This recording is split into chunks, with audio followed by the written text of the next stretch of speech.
नमस्कार, आप देख रहे हैं आदर्श न्यूज बिहार।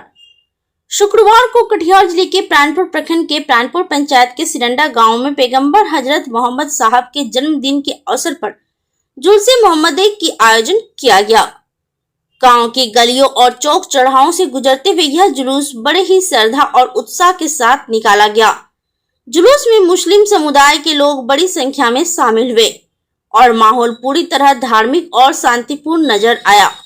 इस मौके पर टिंकू भाई, मंजूर आलम, मुन्ना मुश्ताक, आता अब्दुल रहमान, पूर्व मुखिया अकबर मंसूरी, बिरबल आलम, जुबेर खान, बाबू मोहम्मद, गनी मोहम्मद, संजीत मोहम्मद, पप्पू सहित स्थानीय समुदाय के गण्यमान्य लोग शामिल रहे। पूरे कार्यक्रम के दौरान लोगों ने आपसी भाईचारे और मोहम्मद का संदेश दिया। गांव के लोगों ने भी जुलूस का स्वागत किया और जगह जगह व्यवस्था को बनाए रखने में सहयोग दिया। संवाददाता शंभू कुमार महतो। सबसे पहले देखने के लिए हमारे चैनल को लाइक और शेयर, फेसबुक पेज पर देख रहे हैं तो फॉलो, लाइक और इंस्टाग्राम पर देख रहे हैं तो शेयर करना ना भूले और कर लिए हैं तो धन्यवाद।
जोर से बोलो, चलते बोलो, साइड लगाइए, इधर आगे बढ़िए, धीरे धीरे चलिए, साइड पर लगाइए गाड़ी को, हाँ आराम से, अब सीधे चलते रहे, धीरे धीरे।